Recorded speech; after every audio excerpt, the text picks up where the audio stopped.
नमस्कार. गुरुज्ञान ज्योतिष क्लासमध्ये आणि मार्गदर्शनमध्ये मी स्वप्नील देशपांडे तुमच्या सर्वांचं पुन्हा एकदा सहर्ष स्वागत करत आहे.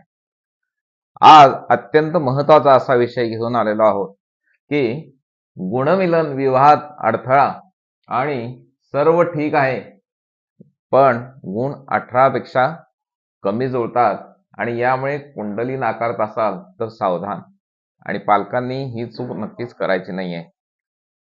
सांगण्याची एक गोष्ट अशी आहे की गुणमिलन हे पाहण्याचं सर्वात सोपं साधन असं प्रत्येक पंचांगामध्ये दिलेलं असतं. म्हणजे स्टॅटिस्टिक आहे, सिंपल. आणि वधूचे नक्षत्र रास कोणते आहे, चरण कोणते आहे आणि वराचे रास नक्षत्र आणि चरण कोणते आहे ह्याच्यावरून कोणीही शिकलेली व्यक्ती, म्हणजे ज्याला 1 ते 100 अंक ओळखता येतात आणि वाचायला येतात, तर अशी व्यक्ती गुणमिलन स्वतःचे स्वतः पाहू शकते. आणि मित्रांनो, खरोखरच या ठिकाणी सगळ्यात मोठा घोळ आहे. आणि पंचांगामध्ये दिलेलं असतं की 18 पेक्षा जर कमी गुण जमत असतील तर विवाह टाळलेला चांगला. तर सगळ्यात महत्वाचं काही गोष्टी शास्त्रोक्त समजून घेणं गरजेचं आहे. आपल्याला माहिती आहे की कुंडलीमध्ये 12 ग्रह असतात. म्हणजे पूर्ण चंद्र, मंगळ, बुध, शुक्र, शनी, हर्षल, नेपच्यून, प्लुटो, राहू, केतू. तर या 12 ग्रहांपैकी फक्त एक ग्रहाचा विचार या ठिकाणी चंद्राचा विचार केलेला जातो. म्हणजे ज्यावेळी मुलाचा किंवा मुलीचा जन्म झालेला आहे, ज्या तारखेला झालेला आहे, त्यावेळी तो चंद्र कोणत्या राशीमध्ये होता, ती रास आणि नक्षत्र हे त्याच्यामध्ये धरलं जातं. आणि हे सगळ्यात सोपं गुणमिलन हे पालक स्वतःचे स्वतः बघतात. म्हणजे स्वतःच डॉक्टर होण्याचा या ठिकाणी प्रयत्न करतात आणि बघतात काय, लगेच सर्व काही ठीक आहे, चांगलं आहे, परंतु 18 पेक्षा गुण कमी जुळतात म्हणून लग्न कॅन्सल करतात. या ठिकाणी मला जरा तुम्हाला गोष्टी सांगायच्या आहेत, 2 गोष्टी सांगायच्या आहेत की लग्न टाळणे हे सध्याच्या म्हणजे मॉडर्न युगामध्ये सुद्धा हे फार अडचणीचं तुमच्यासाठी काम आहे. कारण ऑलरेडी आता वय मुलांचं साधारण सरासरी वय 30 ते 35 झालेलं आहे लग्नासाठी आणि मुलींचं सुद्धा 25 ते 30 पर्यंत झालेलं आहे. कारण उच्च शिक्षण, त्यानंतर स्थिर स्थावर होणं, या सगळ्या ज्या गोष्टी आहेत त्या सध्या लग्नामध्ये बघितल्या जातात. आणि त्यातनं आणि जर ह्या गोष्टी येत असतील की 18 पेक्षा कमी गुण जमतात आणि टाळतो, तर हे माझ्या दृष्टिकोनातून अत्यंत चुकीचं आहे.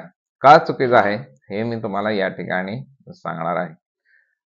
समजा, पण त्यापूर्वी तुम्ही जर पहिल्यांदाच आपल्या चॅनलवरती जर हा व्हिडिओ बघत असाल तर लाईक, शेअर, सबस्क्राईब करायला नक्कीच विसरू नका. आणि तुम्हाला सुद्धा काही तुमच्या कुंडलीबद्दल काही प्रश्न असतील तर तुम्ही आम्हाला विचारू शकता. 98 22 11 94 72 या नंबरवरती तुम्ही तुमच्या मुलाची, मुलीची जन्मतारीख पाठवायची आहे किंवा मुलांनी सुद्धा म्हणजे वधूवरांनी सुद्धा त्यांची जी कुंडली पाठवली तरी सुद्धा चालेल. आम्ही तुम्हाला नक्की या गोष्टींवरती मार्गदर्शन करू. आणि फक्त विवाह संस्थेबद्दलच नाही तर आयुष्यामधील कोणतीही जर समस्या असतील तर तुम्ही आम्हाला संपर्क साधू शकता.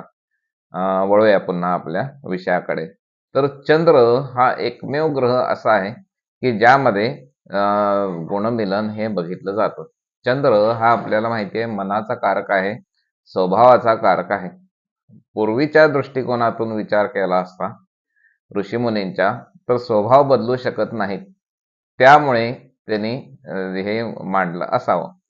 परंतु या ठिकाणी जर मुलाची आणि मुलीची जर स्वभाव बदलण्याची किंवा मानसिक तयारी असेल तर हे ऍडजस्टमेंट होऊ शकते. फक्त कुंडलीमध्ये आपल्याला काय बघायचं आहे की कुंडलीमध्ये त्या मुलांना वैवाहिक सुख आहे किंवा नाही, संतती सुख आहे किंवा नाही, ह्या गोष्टी आयुष्य भरपूर आहे किंवा नाही, या गोष्टी बघणं जास्त महत्वाचं आहे. 18 पेक्षा गुण जर जमत म्हणजे कमी जर जमत असतील आणि जर तुम्ही कुंडली नाकारत असाल, पण या ठिकाणी जर मुलाच्या किंवा मुलीच्या कुंडलीमध्ये जर वैवाहिक जीवन चांगलं आहे, आयुष्य चांगलं आहे आणि संतती सुख जर असेल, आर्थिक परिस्थिती जर बऱ्यापैकी म्हणजे त्यांची असेल, तर लग्न करायला काहीही हरकत नाही असं माझं स्पष्ट मत आहे. असंच दुसरी सुद्धा गोष्ट होती व्हाईस वर्सा, म्हणजे ज्यांचे 18 पेक्षा जास्त गुण जुळतात आणि ज्यांच्या कुंडलीमध्ये आयुष्यमान कमी आहे किंवा वैवाहिक जीवनामध्ये सौख्य नाही आहे, संतती सुख नाही आहे, अशांचं सुद्धा लग्न करणं हे माझ्या दृष्टिकोनातून अत्यंत धोकादायक आहे. कारण फक्त राशी आणि नक्षत्रावरती या गोष्टी, वैवाहिक जीवनाचं सुख वगैरे या गोष्टी काहीही कळत नाहीत. त्यासाठी संपूर्ण कुंडलीचा अभ्यास हाच करणं गरजेचं आहे. म्हणजे माझं एक असं मत आहे, जरी 18 पेक्षा जरी गुण कमी जमत असतील, तरी सुद्धा जर कुंडलीत दोघांच्या चांगल्या असतील, तरी लग्न करायला हरकत नाही.